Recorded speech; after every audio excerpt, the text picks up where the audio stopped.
Welcome to the Luke Jaeger Show. My guest today is Jake Faun, guitarist originally from England and currently living in LA. He does a lot of session work, guitar teaching, and plays in many different bands. Very talented guy. Jake, thanks for coming on the show, man. My pleasure, Luke. Thank you for having me. It's good to talk to you again. You too, buddy. Mm-hmm. Can you kind of take us back a bit to, your upbringing? Were you born in England, and how was the music scene over there, and what got you into playing guitar?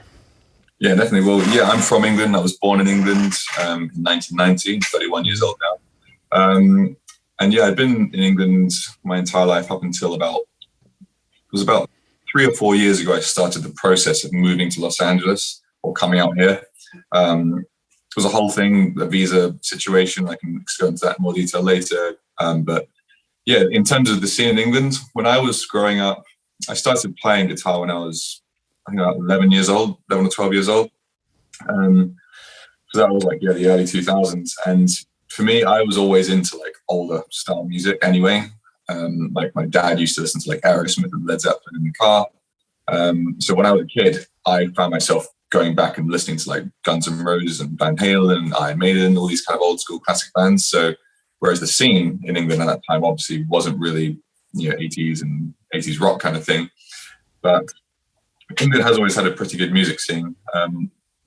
But for me, when I was younger, I was always into the older stuff. And then when I started doing music more sort of professionally, I started to open up and listen to kind of other things as well, which wasn't until probably about when I was studying music at university, which was when I was like 18 years old.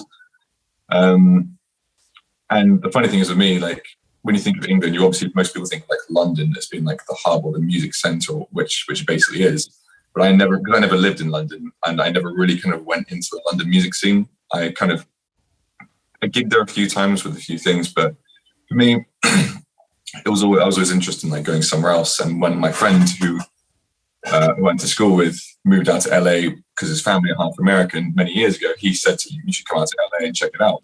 And that's what around the time that I was like, okay, maybe I'll go and check that side of the sort of world and the scene out. And when I saw what was going on in LA, I realized that it's such a much bigger city and than where I was in England, which is a small town. That's kind of my process of how I sort of got here. But yeah, England's always had a pretty good scene. Obviously, you think of any sort of big band, Beatles, Rolling Stones, Led Zeppelin, Pink Floyd, Judas Priest, Iron Maiden. I'd go on and on with like classic bands, but I've always been interested in sort of exploring the world and seeing other things, which is I guess why I'm here. Whether I'll stay here forever, probably not, but for now it's a good place to be, and so far it's been pretty good despite COVID and other weird things that are happening in the world at this time. But my time here, even though it's been short, has been good. So it's kind of how I got here in a condensed form. And were you teaching at quite a few music schools over there in England as well, and playing? You were gigging a lot, I take it. Yeah, my career in England versus here has been quite different. I used to teach at a music school. Basically what happened was I went to university to study music, and in England you start university around the age of 18. I did that for 3 years. So I finished when I was 21, and that was a music institute out there. And pretty much as soon as I finished that, I went straight into teaching at another music school, a new music school that had just opened up that was more for like beginners and just kids who wanted to get into playing like music and with bands. And I did that for about 3 years. And whilst I was doing that, I also had my own band, which was an originals band. And we also would throw a bunch of covers into our set. And because we'd all just finished the same university, we were like, well, now we're out into the real world. We need to make some money. Why don't we just start our own like events band? Seeing as we're already playing a bunch of cover tunes, we would just learn a few extra ones. And then we could go and market ourselves, put ourselves out there and play like corporate gigs, Christmas events, parties, weddings, all that kind of stuff. And because the school that I used to teach at was like a Yamaha sponsored music school, I managed to get like a whole PA system, like half price. So for about 3 or 4 years, that's all I did. I taught at a music school and I did like events, corporate gigs and stuff like that. And the occasional kind of separate session thing here on the side. And, with my originals band at the time, we were kind of doing some gigs and it was going well and I liked the music, but it never really kind of took off. And eventually it kind of just fizzled out like a lot of bands do. So a lot of that was, I think, my kind of inspiration to come out here and try something different because most people, they don't start playing guitar so they can teach guitar or play in weddings. Those are the kind of things you do to make money and sustain a career, which are great ways, and I still do stuff like that to this day. But when I saw what my friend was doing in LA, I realized that, well, the original kind of music and playing sessions is more what I want to do, and I saw there are more opportunities out here. And that's when I came out here, and I've basically only been focusing on that, playing with artists and doing more kind of the original sort of music side, which has definitely been good as well. It's been different, but it's been harder to sort of get going because it's a new person, a new town kind of thing. But that's kind of how that happens.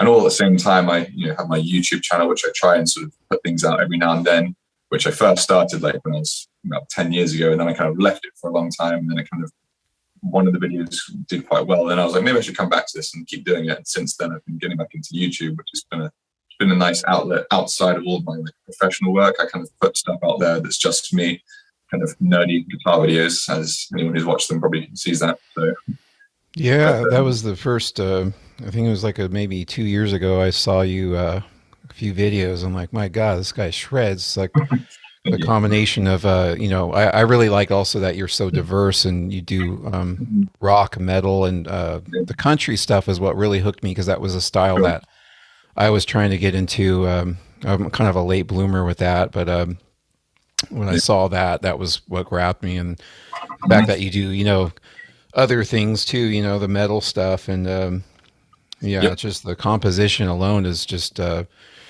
up my alley, and very impressive. When you came to LA, did you have friends here? I mean, because that seems really daunting to come that far over the globe, and start a new life, especially in a city like that that's so expensive to live in. And it definitely was daunting, definitely very expensive. And I had one friend, I had who was my kind of guy who said you should come out, and he was the one I used to go to school with, and he's now a producer out here, a very successful producer in kind of the pop world. And he was the one who was like, I went to school with him when I was probably about up until the age of 14, 15, and then we didn't see each other for like 10 years because he moved back to his America, his family half American, and I kind of stayed in England, did my thing. He came back to the UK one time to do some work in a studio in London and was like, hey, we should hang out, catch up kind of thing. Then he invited me out to LA, and he was the only person I knew out here.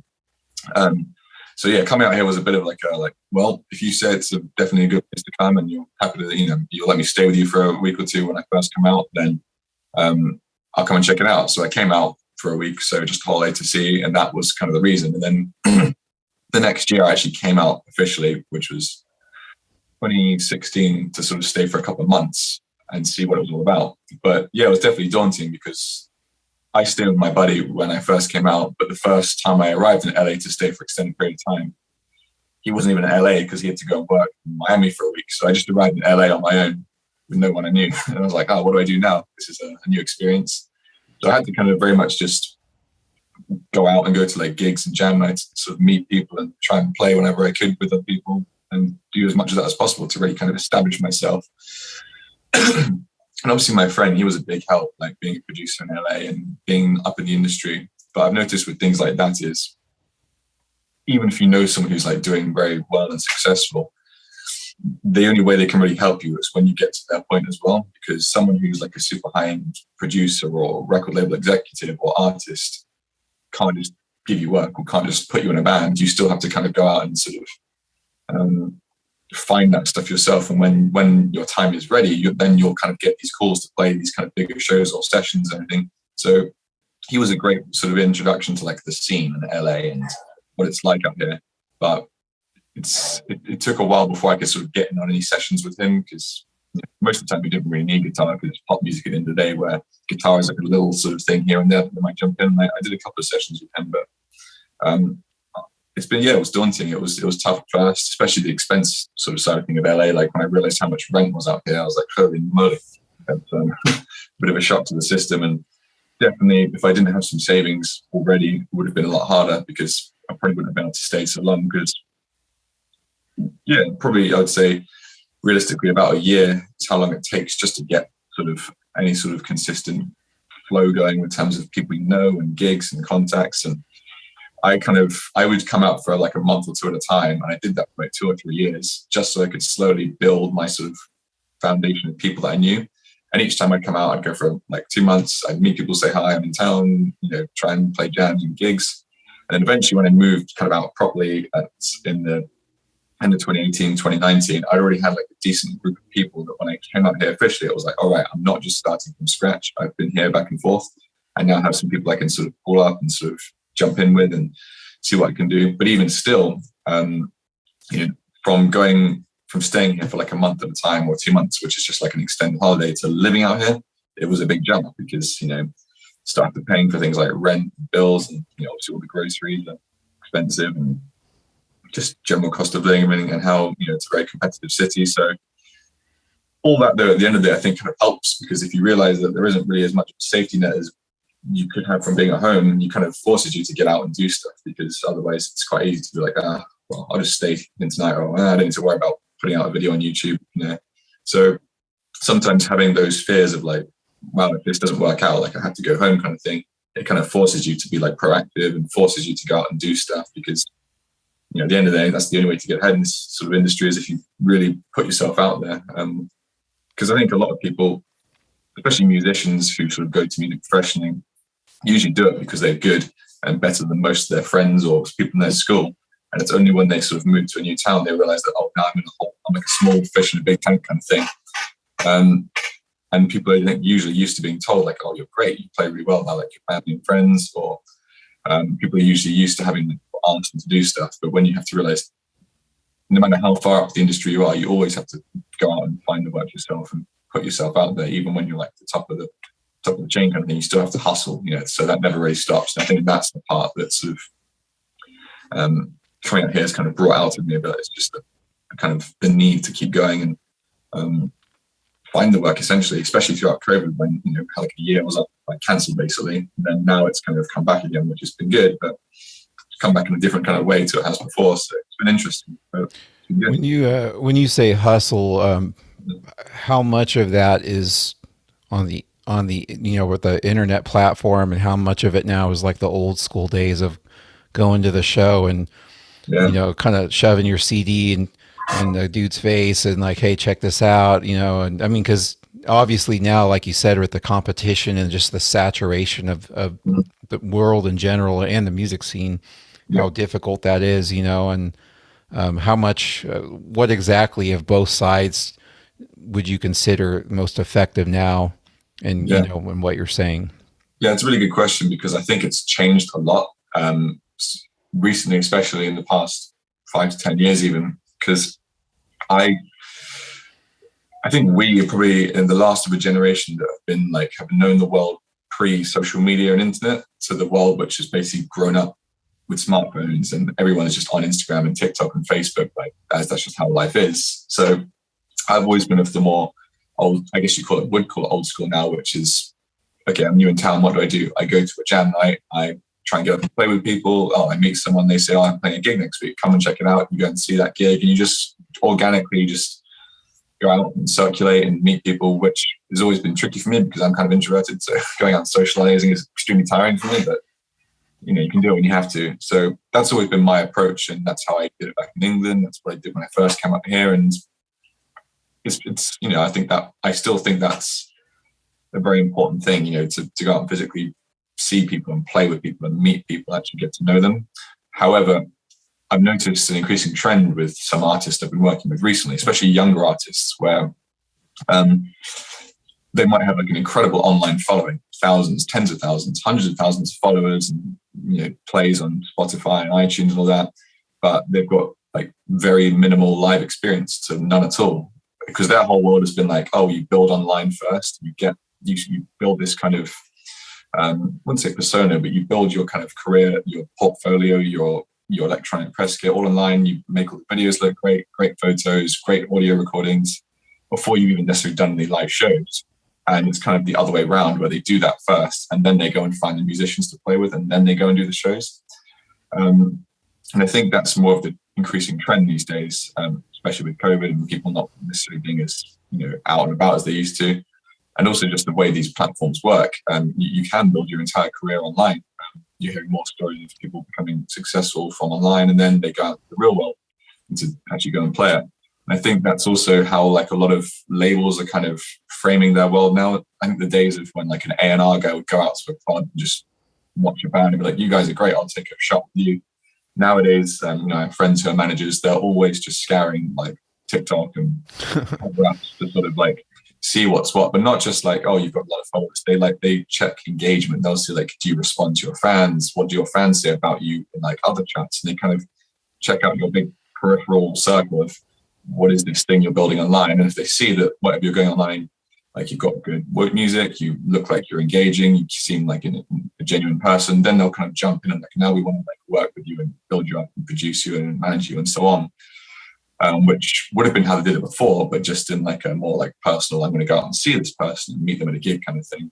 Nowadays, it all seems to be online. So for me, I try and somehow balance that by like playing shows and gigs and doing things the old school way, but also trying to have a presence online so that I'm online somewhere, which, yeah, I always kind of fought against, because back when I was younger, I didn't want to join Facebook, and then I didn't want to join Instagram. So I keep sort of not wanting to join, but then I realized it's very useful.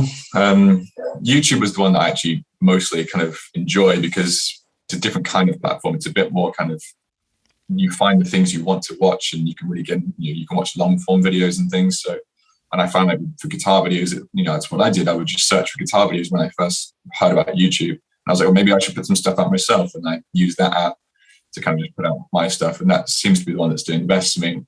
Instagram and stuff is more of like a day-to-day kind of, in the moment kind of whatever I'm doing. Oh, here's like a clip from a gig, here's a short video of something else I've done, which is on YouTube for longer.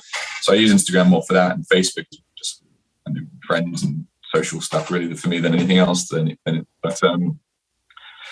yeah, I think these days more and more it's becoming like an online way of like dealing with your career, and then you go out and do kind of the live stuff and the organic shows, whereas yeah, I've kind of come from the other side, so I try to balance them both, but still hard because the music industry is always changing. But I'm sure in the next 5 years there'll be something else which I have to learn and sort of figure out and catch up with, and stay in the game, kind of, so to speak. And you recently, I don't know recently, but you did get some work with David Lee Roth. Mm-hmm. How did that come about?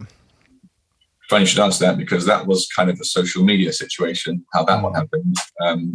I actually just got a DM in my Instagrams one day from the musical director, who's the bass player of David Lee Roth. It went to my requests folder because I don't have him as a friend. So had I not been checking my requests, I wouldn't have seen that. And it just said, hey, I got your name from a mutual connection. Would love to talk to you about some shows next year. I play with David Lee Roth, give me a call. And I was like, okay, so not your everyday message. So I called him back, and then he was just explaining it to me like, yeah, we're looking for someone, a rhythm player, to come in and replace our current guy who can't commit to the tours.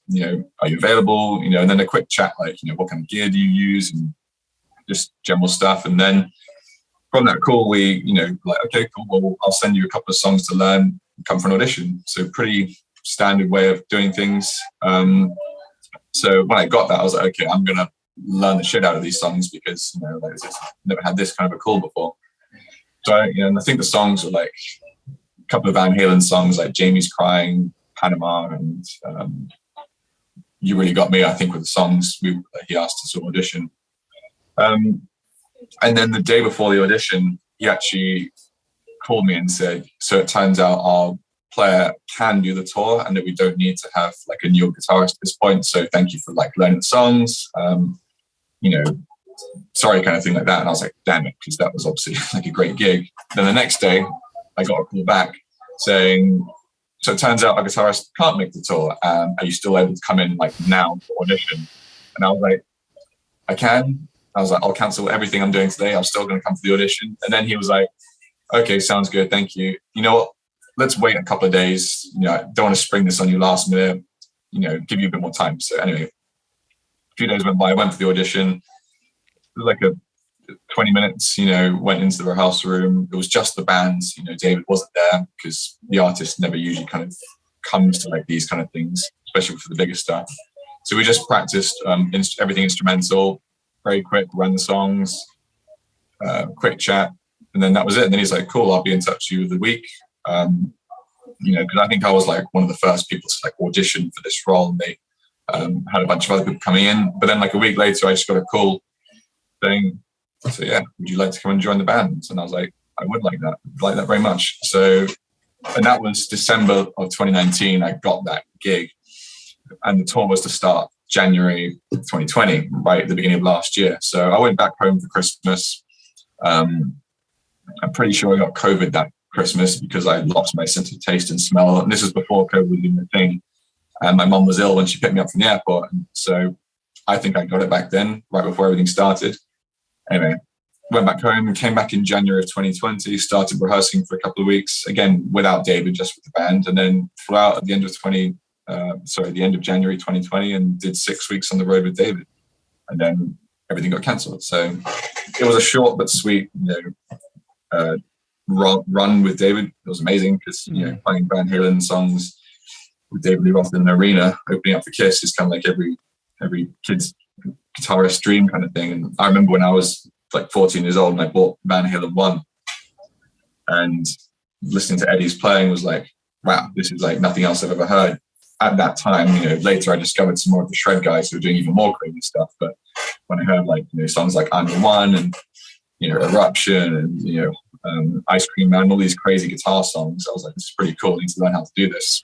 But never would I have thought that I'd got the chance to actually play with David himself, because even when I was 14, he would have been like 50 or something. So to think he would end up in a band with these people is very kind of surreal, because I always would have thought that they would have had just whoever they can get. He had Steve Vai at one point, and Jason Becker, so he can pull from many musicians he wants. So it's kind of weird to be in that position. But I think on the run that we did, it was a conscious choice to not hire like a famous musician or band. It was more like, we're the band that kind of are slightly younger and not as known, so that can make him sound good and stand out more. But that was how it kind of happened. It was just an Instagram message one day, and it was through like a mutual connection who I guess referred me to him when they were looking for someone, and it kind of just worked out. So I was very lucky.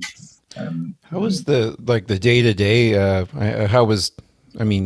Whatever you want to disclose about that, how was David as a person? How was the day-to-day routine? What were some of the ups and downs of that? Obviously that's kind of one of the highest podiums you get as a touring musician or a live musician, but anything you want to talk about as far as that? Yeah. So David's a very interesting guy. Like, I didn't get to know him particularly well or personally, because I said I came in to replace someone else, and it was a very short, like, okay, you're in, rehearse, on the road. So there wasn't really this big transition. The band had already been together and rehearsing for 10 months at least, going through all kinds of different lineup iterations, using backing singers, not using backing singers, switching musicians around, people having to leave and go on to different gigs. So it went through lots of different lineups until eventually it got to a core lineup, and then I came in very last minute. So I didn't meet Dave until very late. In fact, the first time I met Dave was on stage in front of 10,000 people. He didn't come to any rehearsals. We just rehearsed with the band, and then flew out to the first show was in Allentown, Pennsylvania, right? I think that's where it was. That was the first show at the start of February, and I remember we arrived at the venue to sound check, and it was like, oh well, David, he's arriving late, so we're going to do the sound check, and he'll usually come out like an hour or two before we go on stage and chat with the band, whatever, hang out kind of thing. But that kind of I was like, okay, cool, still looking forward to meeting him kind of thing. So we do the sound check, we go back to our dressing room, start getting changed, all this kind of stuff. Show starts in like a couple of hours. We hear that, oh, David's entering the building, he'll come in soon and say hi, meet you kind of thing. He comes in, I hear him in the dressing room next door, because you can't not hear David Lee Roth when he's around, because he's so obviously him. And I was like, okay, cool, he's next door kind of thing. And then the MD, the musical director, comes in and says like, yeah, so Dave's just in there, I'm going to go and talk to him in a minute and see what he wants to do, and he might come in here in a bit kind of thing. So he went next door to talk to David and whatever, kind of say hello kind of thing. And it's about 30 minutes before showtime. And then he comes back into the room and said, David's just going to go on stage. We'll meet you there, kind of thing. And I was like, cool, I'll just meet him on stage. So the first song, I remember walking backstage. It's like one of those, in the movies when you see like the big gigs where like there's a huge stage, or standing backstage, you can hear like 10,000 people in the crowd all kind of just talking. The music's playing on the speakers, and someone hands you a guitar and it's like, put this in-ear monitors on, and standing side stage. In my in-ear monitors, I can hear David enter from the other side of the stage because you can hear him talking again. And then the way we'd start the show is the band would go out first, play like a big E chord, do lots of noodling and soloing, and then Al, the lead guitar player, would start You Really Got Me. We went out and did all that. Lights go on, thousands of people. He starts the riff, and then I see David run out on stage in his diamond jacket, sunglasses, spinning his microphone stand around. I'm like, that's David Lee Roth. That's the guy I know from all the stories. And then he comes over and gives me like an elbow bump. I'm like, just met David, let's do the set. So we play the set, goes well, and then, after the show, he comes back and sort of shakes my hand, says, nice to meet you, kind of thing, and has a laugh with the band for like a couple of 5 minutes or so, and then he disappears. Off he goes back to his tour bus until the next show. So when we were on the tour, that was mostly what it was like. He would kind of live on his tour bus, and then we would have our tour bus, and then we had like hotel rooms, but he didn't really even come into the hotels. He would just stay on his bus at all times. I think he's quite health conscious, so he often wouldn't mix with too many people. And which, when you think back, was probably a good thing, because right when we were on the tour, right on the road, was exactly when this kind of COVID stuff was happening. And, so as far as, that goes, we didn't really get to sort of hang out too much, but all my experiences with him were great. Like, he was always, he's a very eccentric person, so he kind of feels his emotions on all sides of the spectrum. When he's laughing, having a good time, it's like, insane amounts of joy. But also on the flip side, you hear the stories of when he gets annoyed. It's like, everyone get out of his way. He's in the mood, kind of thing. So I never really got to experience any of that, except for one time when his tour bus actually broke down. About 3 weeks into the tour, he had some electrical fault in his bus, and that kind of annoyed him. And he decided that was the time to sort of take it out on everyone else. And he's called everyone in for like a sound check on that day, because he didn't think it was sounding very good for some reason, when we've been told consistently that it was sounding better and better than it had been. But obviously his bus broke down and he was annoyed, so he wanted to take it out on the band. So he came into a sound check and told us basically that we're not playing loud enough, that like, I'm like, my guitar's not loud enough. And he said, turn your amp up. And I have, a Marshall JCM 800 connected to like 2 speaker cabinets on either side of the stage, like in stereo. So I turn it up and he's like, it's not loud enough. And I was like, okay, turn up again. It's still not loud enough. So, and I was like, okay, the amp is now on the full. It's as loud as it can go on stage, and I'm still not loud enough. Because in David's mind, he wants the guitars to be loud enough that they can be heard at the back of an arena without any house system playing them. That's how loud he wants it to be, which is pretty insane, because most people want guitars to be quieter on stage so they can control the sound out front, because it's easier to mix that way. He's old school. He doesn't use any earplugs. He just wants to hear everything on stage loud so that he can like vibe with it, which I completely understand, because Van Halen at the end of the day. So there were some fun moments where like that, where it was like, okay, well, he's being in a funny mood right now with us because we're not playing loud enough and we're as loud as we can go. And then the next day he comes back all in the show time and he's like, yeah, everything's great. So he would flip back and forth sometimes between like being incredibly happy and joking to like random moods where he just decides that he's not happy with anything in the world and so on. But overall, like, it was great. Like, I had a great experience with him, and it's a shame because we would have been out the entirety of 2020 doing shows and touring with Kiss and some festivals. So obviously it would have been great to have known him a bit better. And you never know, like, he may go back on the road again and do some bigger tours at some point, or not big tours, but go back on the road with another band, and then he might get the band back kind of thing and do it. So I never got to know him too well, but I had a great time when I did know him. So he was cool.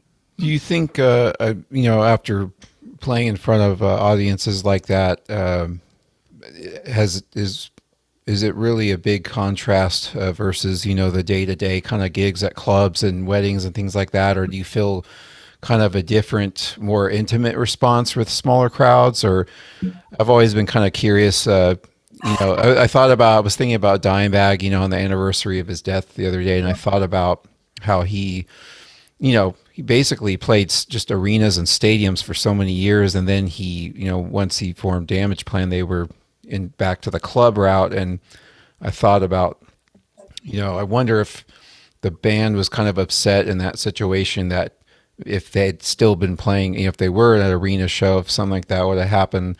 But more or less, I guess I'm trying to get at just the change of, the crowds and the energy and what you feel from it. Do you feel like playing bigger audiences like that can kind of get you spoiled to where when you come back to the smaller venues you feel lackluster, or maybe not so much depending on the audience response? Yeah, definitely. There's definitely an element of there's definitely an element of that. I think it's a thing that people have to realize, especially I think the music industry, or probably just success in general, is it's not like just a linear path where you start here and you go up and up and up and just keep going up, like small show, bigger show, bigger show. And now I'm at arenas, and now I just do arenas and stadiums the rest of my life.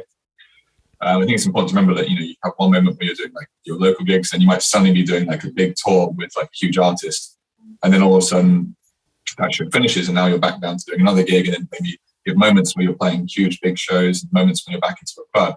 So with me, for example, I definitely felt like I'm playing arenas now with a major artist.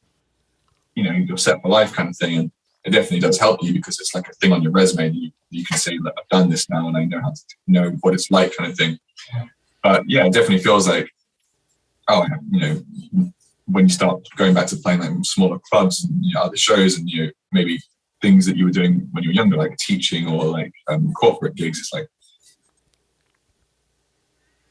I suppose I never take this stuff for granted. So for me, it was never I always knew that, I can do these things, I can go back to them, and I'm going to go back to them. And it's not going to be always tours and arena shows. For the most part, it's local work is kind of doing gigs, clubs here and there. And then the big stuff, kind of, if you're lucky and fortunate, you work hard, it'll come in every now and then. And I guess if you keep doing it consistently, maybe you can work your way up to the point where you pull Simon and every gig you do is going to be 50,000 people kind of thing. So there is an element though where it can spoil a little bit if you kind of if you take it for granted and you think this is how it's always going to be, and then realizing that, you have to kind of swallow your pride and your ego a bit, because, there might come a time when that session that ends and you have to go back to playing some smaller shows, and nothing wrong with that. That's kind of how most people get by in the industry. Very few people are actually doing the big shows all the time. That's one of the issues with social media. You often see on people's on their feed, big tour, big festival, big show, cool session here, and all these things. But that's because that's what they want you to see.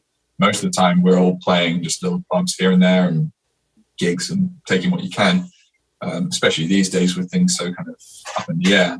But for me, when obviously COVID happened and the kind of gig finished, I was like, oh, well, we'll be back on the road in a couple of weeks, because, that's what we thought. And then a month went by, okay, well, maybe we'll have 3 months off, but we've got dates booked in the end of the year. And okay, well, now it's 6 months to go by. Okay, well, at the start of next year, we're going to go back out. And it was always this kind of thing. It'll always come back. And then after sort of a year, maybe not a year, maybe at the end of 2020, I guess, it was okay, well, I can't rely on this. As great as this has been, it may come back, it may not. I'm going to just move on and keep going. The next thing, I'll go what happens. And if they decide they want to come back and play, of course, I'll go back and join this tour. But if you get complacent, that's at the point when you kind of can stop going for other things. So it is tough, to stop yourself, letting yourself get kind of spoiled by doing these big shows, because it's not always going to be like that. Obviously it's great when it happens, but for the most part, we're all doing more, like I said, local kind of gigs. And I've always been quite good, I think, of not letting stuff like that affect me, because when at the start of this year, around February, we got a call from the production manager saying that David wasn't going to join the Kiss tour again when they go back out, and that he has no plans to sort of gig at this point early this year. And I was on a different gig at the time, so I was like, damn it, I was really hoping that would come back, but oh well. So I was obviously pretty bummed about that, but it didn't really change me, because at that point we'd already been off the road for a year. And I was like, well, it's already been such a long time that it's not ripping a band-aid off quickly, you know, or kind of is like that. It's just like, oh, well, it didn't hurt that much. Not that it hurt, but you get what I'm saying. Like, I'd already moved on by this point, sort of mentally, and not like getting stuck in the past of thing I did then, you know.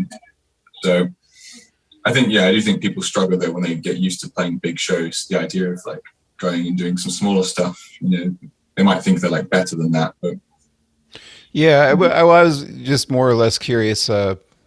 You know, just you know, depending on the crowds too. You know, I've it's funny. Like I've played in front of up to like I remember once in Germany to like 2,000 or 3,000 people. Then I've had shows here in America like 1,000 people, just touring in different bands. And then I remember some of my best shows that I felt the best were like maybe 200 people, just because they were going so crazy in the pits and like.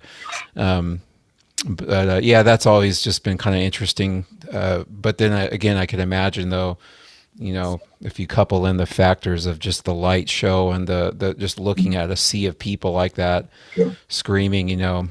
Well, yeah, it's a different thing. Like I agree with you, and that's the point you just brought up there, which is you know, sometimes the best shows that you remember aren't always these big productions. Like looking out and seeing, you know, a lot of people's up is great, but the weird thing is, because we were using in-ear monitors for these shows, when we finish playing a song, it's like dead silence because we can't hear the audience. Yeah.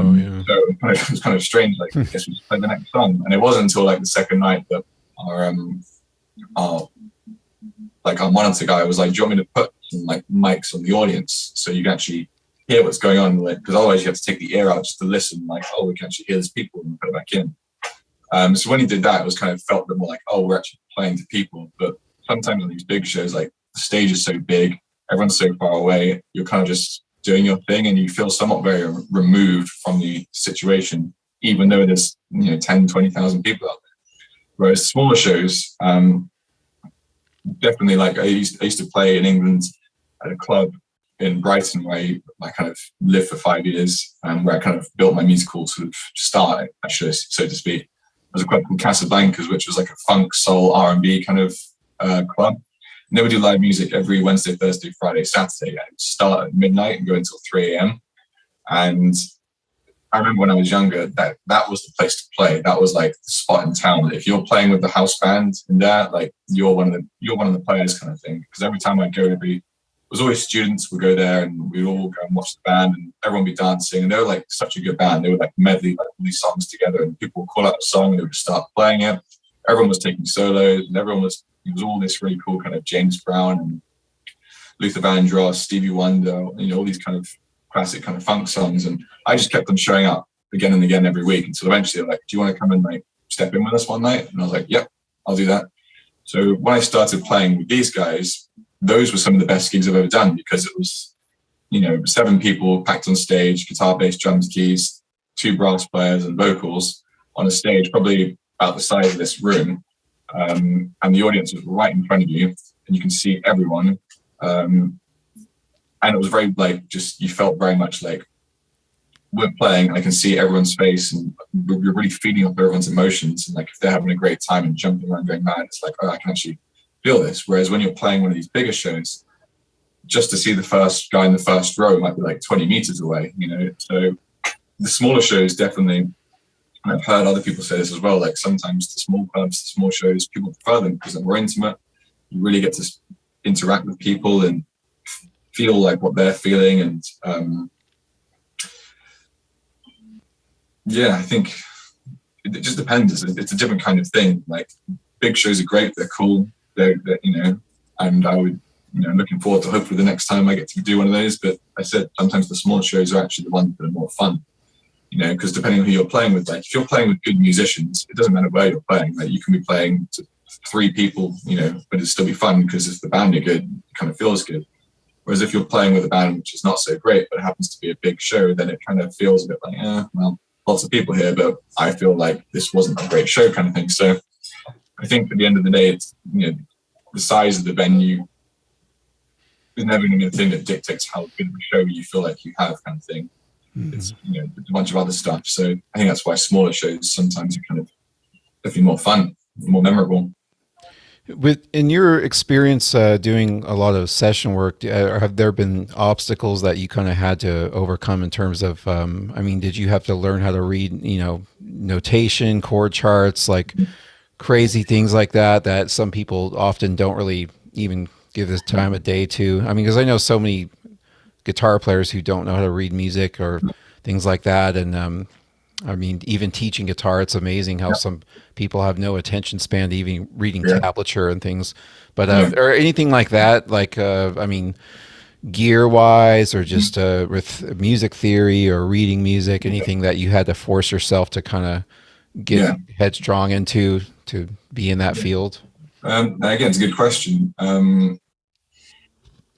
For me, and what I have been doing, I've found that from like a musical perspective, um, there's never really been too much. I've been like, oh, I really have to like study this new thing. Like I could read music. I was never great at it because it's not the most intuitive form of reading or understanding music as a guitarist, because tab, as you said, is so much easier. And also, I think guitarists, we're more used to like playing by ear and figuring things out like that way, whereas reading notation can be a little bit, you can see like an E on the stave, and it might be 6 different ways you can play that exact same E on pitch on guitar. So it's not as simple as like, oh, there's just one way to play this. On guitar, you really have to figure out and spend time with notation and to really like understand how to play it intuitively, which I never did. And I found for me, like, I've never really had to play, like, no one's really ever just said, here's some sheet music, go and play it. I did a musical once or I've done a couple of musicals where like it has been like that. They'll give you the sheet music. And I'm always like, just give me the song and I'll be faster at figuring it out by ear than I am reading this kind of thing. But obviously if you're doing a musical, you have to be able to like read, because it's all following specific counts and it's all playing off the stage, and things sometimes change depending on what's going on. So that's the only time I've ever really had to read music, but it's always been like I've had time to prepare it, so it's not been too hard. So from a musical point of view, like other than that, like charts, I can read charts, and most people, there've been times when you'll get charts, and that's usually quite easy because it's just like the number chart, like a national number system, like a 1.5, and what key you're in. Okay, well that's easy enough, kind of thing. So there's never been anything too much from a musical point of view that I've had to really learn and study. Sometimes it's like, like the first time I started doing like country gigs, because they don't really exist in England. When I got them out, when I started playing a few out here, it was like I'd be given like 50 songs and you have to learn it by Friday kind of thing. And I've got like Tuesday. So there'd be times when I have to really cram and learn like lots of songs. And that's a skill which I think you can get better at the more you do, because you start to figure things out like, simple, like typical song structures, typical chord progressions people use, typical kind of voicings and chords that people use. So the more I've done that, I found I've gotten quite quick at learning songs and then retaining them as well, and being able to kind of just pull them out. But I was always sort of fairly good at that. I think things that I've had to really learn to sort of do this career have been, I don't know, because no one's really ever like specifically said you need to learn this. It's just been I've been doing stuff and just trying to add things to my bow, like playing a little bit of piano so I can record and program things, doing some backing vocals so that I can be a bit more versatile on stage and have a few more things I can do. For me, I think one of the things that's helped me a lot is actually being able to like record myself and having the ability to record and do a bit of production and writing, because that also opens up like a whole new world. It's not just the live playing session world.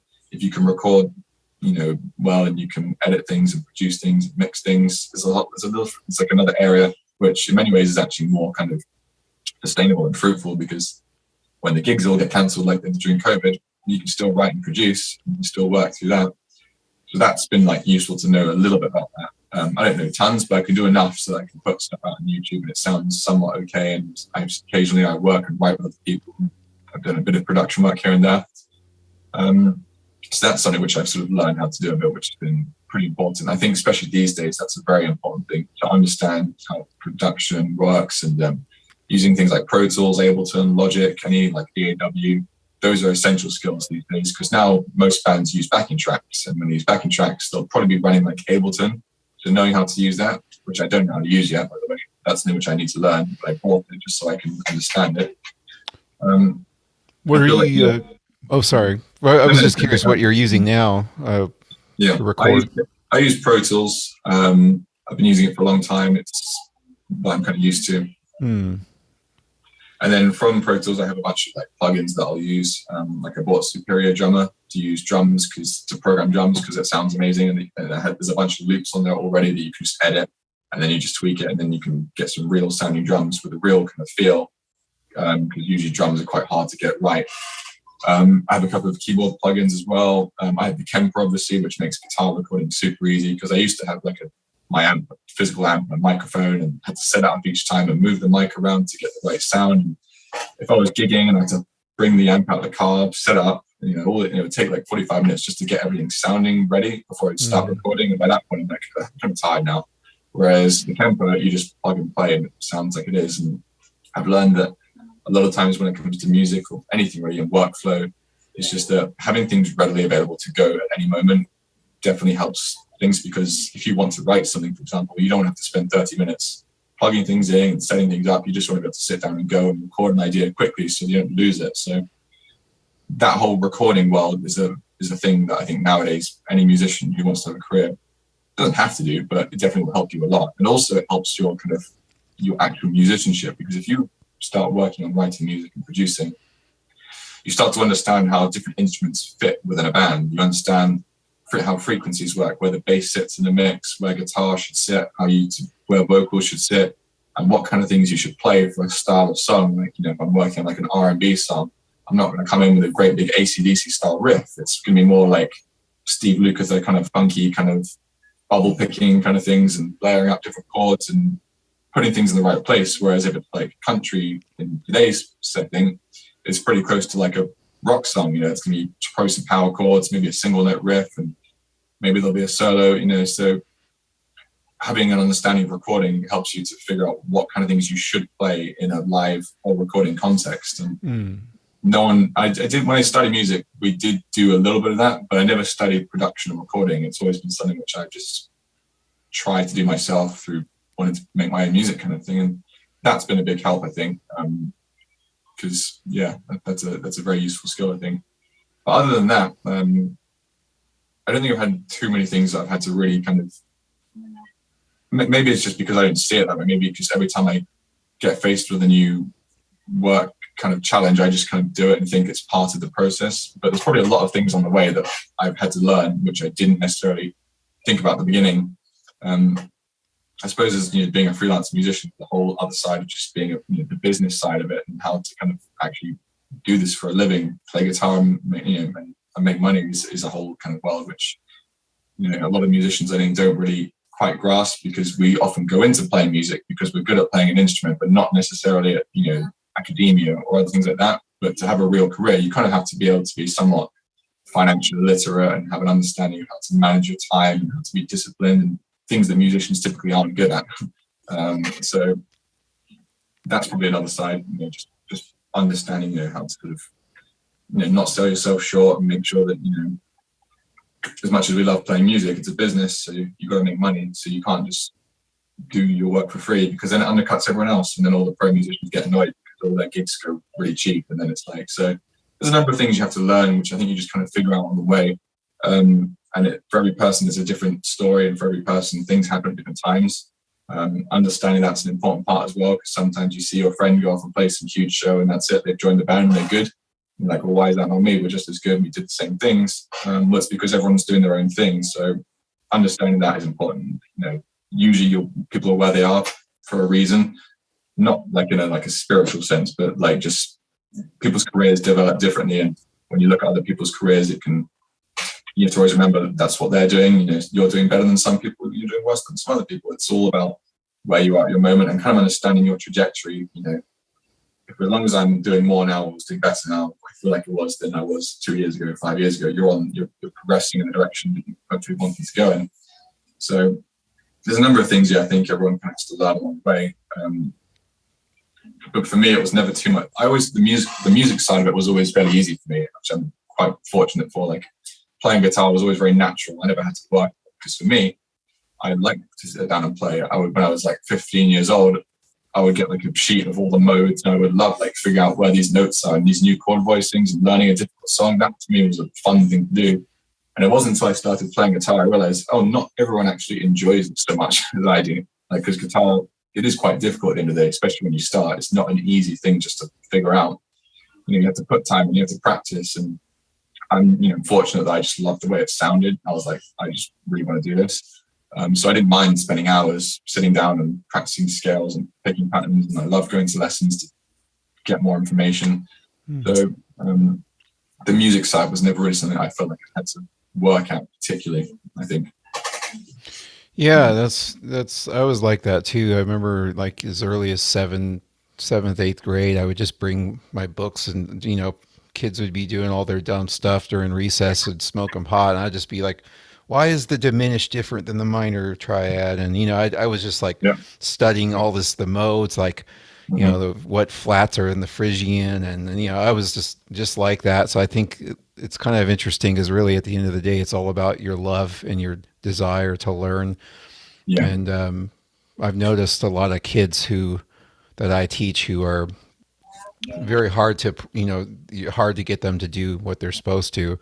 And they'll be looking at the clock, and it's obvious their parents are forcing them to do this, and it's not something they can't wait for. I mean, like I would have lessons every Friday in the afternoon with my teacher, and I just could not wait. I was just like a dog scratching on the door. And it's interesting though, the difference to watch people, and I think that's why you're so good, is because you were that way, and this really comes from passion. I think so too. Like I've noticed it's the same thing for anyone who's really kind of doing this for a living. You talk about them when they were young, and they all have the same story. Like I just love doing it. I just love playing, love music, love just sitting down and being a nerd. And like when everyone else is going out and like I was the same. Like in school, during lunch breaks, I would go to the music room and I'd plug into the Marshall amp, like just mess around for 30 minutes, and then I would, and I wouldn't even eat lunch. I would just be like, I just want to play guitar because this is more fun, and this is the moment during like, especially during school, which is such like a uptight wearing uniform to go and play guitar, and like there's a moment to break out from that or to go back to lessons kind of thing. So I was very much the same way, and everyone I know who's good is the same way. And from teaching as well, I've noticed like, oh, some students, you can tell like this is not for you, not to say ever, maybe right now it's for you, maybe you're too young to kind of understand this, maybe in a couple of years you come back to guitar and you'll like it. But there's definitely people I was like, you are not seeing this the way I saw this. For you, this is like you're here because your parents want you to play, or you thought it was cool and you realized it's actually quite difficult. Now you kind of gave up. So I think, and that's I think you have to carry with you all throughout music is why we do this is not for the money, because there are so many other careers you could do, which would be way smarter if you wanted to make money. Obviously you can make a lot of money in music, but it should never be the reason that someone goes into it. It should always be because you just love music and that's what you want to do. Because I think as long as you have that mindset, you won't mind doing like really hard work. Like recently I've had some very busy days where I've recently just started stepping in to cover for a guitarist at a couple of like these church gigs, which I've never done before because they didn't really exist in England. And it's not something which I've ever really thought about. And then a friend of mine was like, oh, we need cover for this church out in Camarillo, which is like 45 minutes from me. And we have to ride there at 7 a.m, which means I have to get up at 5:45 to get up, to pack, to drive there, to start with the first service at 9 and the second one at 11. And I'm done by like 1.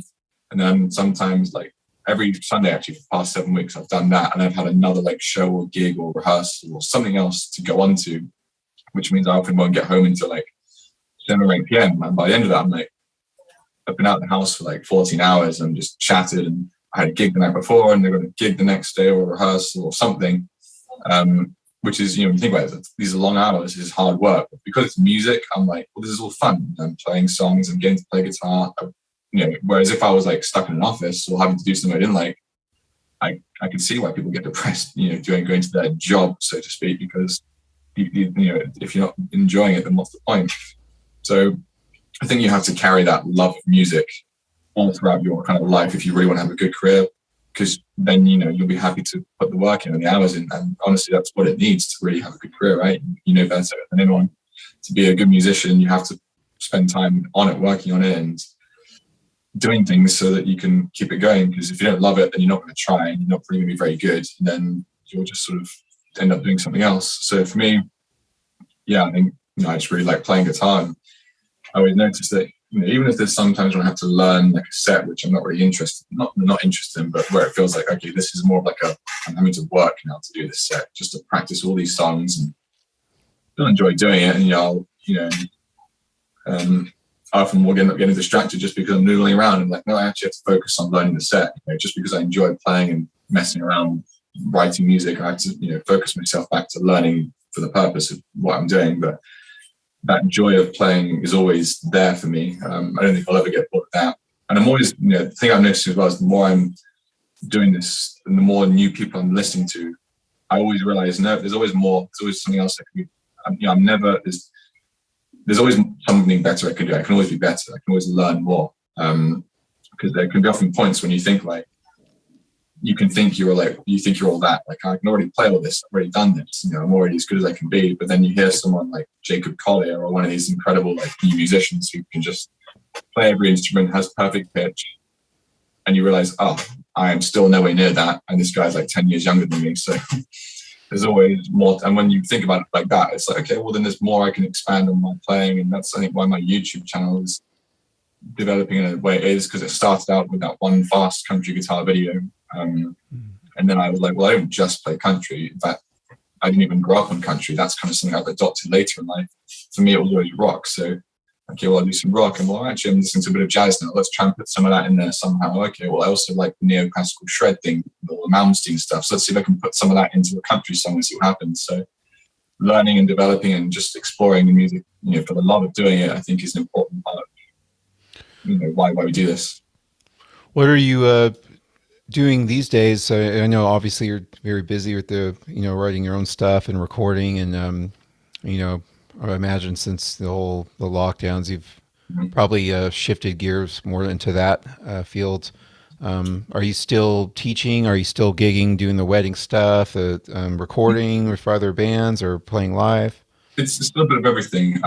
During the lockdown, obviously I managed to get like a bit more time into YouTube, which is great. I slowed down a bit on that because I've actually been busy doing a lot of other stuff. And at the moment, it's a lot of gigging. I play with a number of bands, originals bands, and like covers bands and corporate kind of gigs. I would say it's a big mix at the moment. I don't think I'm doing any more of any one particular thing. It's pretty evenly split between working with artists and doing the tribute stuff. And I do a little bit of teaching. I have one kind of semi-regular student when I actually physically teach.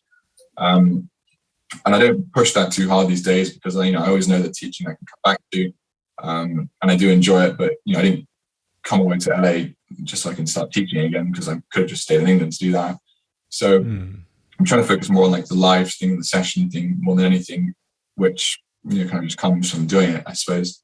But it's pretty evenly split with everything, really. I would definitely like to do more of the writing and recording production thing, because as much as I love playing shows and gigs, the older I get, the realize that going out and coming home late and having to be out all day, and I've got a puppy now and a girlfriend. It's kind of sometimes at the end of a week where I'm like, I've been out every single night this week at a gig or a show or a rehearsal, as well as another thing during the day, and I spend like all my time out of the house. I'm like, well, actually, I want to be at home, I want to write, I want to record, and I want to do other things, kind of thing. So I think this year, like somehow, even throughout COVID, it's been probably one of the busiest years of my life as far as gigging goes. From about May onwards is when things started to come back in again, and then since then it's been like, pretty consistently every week, most days of the week has been something, a gig, a rehearsal, or anything like that. But as I was saying, I would like to do more of the kind of, maybe have a couple of bands that I play and record with regularly, and then everything else I'd like to maybe just do more at home studio stuff, more writing and more production, because I want to get better at that for one reason, but also, should we all get shut down again, it would be good to have more of like sort of be able to work from home vibe, because that was a big thing for me. It was like, I realized most of my career is based on playing live, and if everything shuts down, what do you do? Like that's your entire like world has kind of disappeared for indefinitely. So having the ability, like going back to the recording thing, doing that is something I want to do more of as I sort of get a little bit older. But it's a whole different part of the industry. It's like it won't be like starting from scratch, but it will be very much like, okay, I'll now have to re-enter this new world of production and writing and sort of work your way up through that. So we'll see where it goes. But at the moment it is a pretty big mix really of everything. It's kind of, you're never not really sure where things come from next. It's all a big mix of just everything. And I have your YouTube is just your name, Jake Faun. Last name is spelled Faun. Yep. And Facebook, same thing. Do you have any other sites that you wanted to plug? Like I know you mentioned Instagram. Is that just your handles? Just your name? Yeah, my Instagram is just at Jake Faun Music. Okay. And that's probably, again, another one I use more frequently just for like quick things here and there. YouTube, as I said, is more for like long form, full length videos that I write and produce kind of songs, and doing some more demo product stuff these days, which again is also a lot of fun. So some stuff like that as well. In Facebook, I kind of just share what I've been doing on like YouTube and Instagram on there. And maybe I like ask people questions like, like gears and stuff. But it's usually more of like that for me is just like a bit of a social platform more than like a business platform. But those are the three that I really use: YouTube, Facebook, and Instagram. And as long as you search for my name, you should probably find me.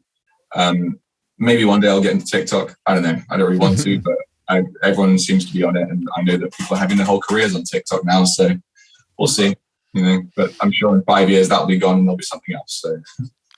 Yeah, I think that's why I kind of lack the motivation of trying that thing. I've just kind of got tired, I still do like Instagram, I will say. I think just because it's kind of like how MySpace was in the sense of a simple aspect of just what you see is what you get. You don't have to, there's no logos all over the place. There's no like, you have to scroll down and find this or click that. It's just right there, I wish they were a little better with the linking thing, like, but it's just a lot of stuff out there now, but it sounds like you got a pretty good balance of the old school route and the taking advantage of the new technology and platforms. I'm trying, like everyone else, I guess, just to sort of balance it. And I think both sides are important. You shouldn't forget about the old school method because that's ultimately like the more organic way of doing things. But the new way of like learning how to use all these apps is definitely an important thing that I think, as much as we might want to like not do it, it's a necessity at this point. Like having a simple understanding of how like these platforms work and how the algorithms work, so that you can, get yourself, where you should be. But yeah, I'm still learning as well. So yeah, man. Well, you're doing a great job. You're really young and. Yeah, again, I'm very impressed with your playing and a big fan. And likewise, man, you play great as well. Like, that's one thing I noticed when we had that lesson a while back. I was like, man, you can play everything I can do, just as good, if not better. So, thanks. Yeah, I'm still learning every day, just like you said. It's just, I definitely, I miss playing live, but I also do love recording and writing music sometimes. And it's always fun to record and just kind of see what comes out of you, and it's a learning process in itself, and always just trying to learn new stuff. I started learning the harmonica and totally different brain thing, just like drawing air and blowing it out, and it kind of reminds me of guitar in a sense of that. Just wow, I could do this bend and choke bend, or things like that, and it's like you kind of want to learn, new instruments. I wish I could learn drums, but I don't have the space or the neighbors that would be cool. And my drum friends always have difficulty being able to practice because they're just too loud. So it's but the thing what is actually an important point is when you learn to play another instrument, it actually kind of sometimes when I noticed with guitar, like, when you learn to play guitar, you see music through the lens of guitar and shapes and chords and things like that. Whereas, if you play piano, you'll see music through the lens of the piano and how chords and scales and shapes are laid out. So it's almost like, depending on the instrument you play, is how you kind of treat music. So it's no surprise that guitarists lean towards guitar-based music, drummers will lean towards great drum music, bassists will lean towards great bass music. So being able to play a different instrument kind of, I think, helps influence like maybe other instruments. Like I play a little bit of piano, and chord voicings on piano, and listening to like a saxophone player solos, and trying to copy that on guitar, or how a singer might sing and trying to copy their vocal phrasing on guitar. These are great sort of things to practice because it just makes your playing more interesting. And if you only ever listen to guitarists, you just sound like a guitarist. Whereas all the great guitar players, they were listening to other instruments and other things that weren't like what they do, which is why they sound the way they do, which is like no one else. So being able to play another instrument, I think, is a very useful skill. And just as a way of like thinking about music, because I'm trying to think about music differently from like I still do. I think about music as a guitarist, in terms of scale and shapes. And I realize that, well, this chord voicing may be a different way of playing things, but there's a reason why doing this different sound, trying to come up with different new ways, more inventive, creative, non-guitaristy ways to do things is usually the best way to come up with some like new and original stuff. So yeah, that's cool. You're playing harmonica. That's probably a challenge to learn, and again, interesting to kind of bring some of that maybe back into guitar and seeing like, okay, vice versa. So like bending, for example, you can do that on harmonica, I guess. Yeah, that is very, very difficult at first, tiring too. You're just like face hurts. It's like, yeah, it takes a while. It's, I've only been at it for like 3 or 4 weeks now, but I'm getting pretty good. It's just the hardest thing I think too is like you could pick up a guitar and you could pretty much, like, if someone gave you any guitar and you just belted out a solo or whatever, you're going to play good, right? But some harmonicas, you have to, the reeds can be a little iffy. You just don't know. Some of them are not built that well. Even the good brands, like they ship you one and it's just like, what the, God, why is this one messed up? Or, and you have to tweak them a little bit. It takes a while. It's kind of a learning process I'm going through right now. But I started listening to a lot of that, there's a lot of different stuff with harmonica, even from like Billy Joel to like the old, blues, Howlin' Wolf and things like that. And I'm like, dude, I gotta do that. There's no reason why I have not learned how to play this. And, but I think we're lucky because we play, like you said, you play a piano, just having that foundation of music to begin with. You can learn other things, carry that with you, and but yeah, that's interesting. You're saying about listening to music through a different lens.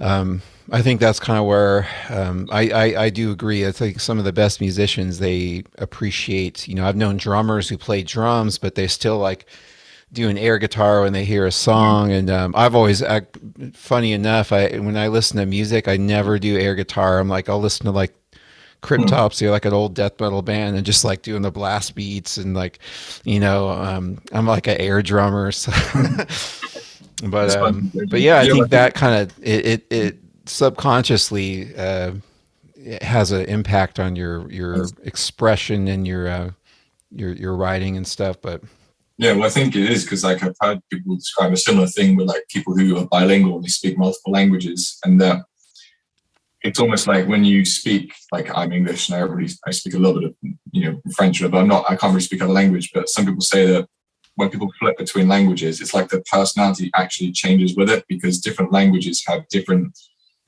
slang, different ways of emoting, all different kinds of language, like subtleties that some other languages don't have. And if you speak like, if I were to speak Mandarin or something completely polarizing where the pitch of your voice affects like a word, I can say something at a higher or a lower pitch and that will change actually the meaning. Whereas we don't really have that in English. We obviously speak with different dynamics, but the word kind of means the word.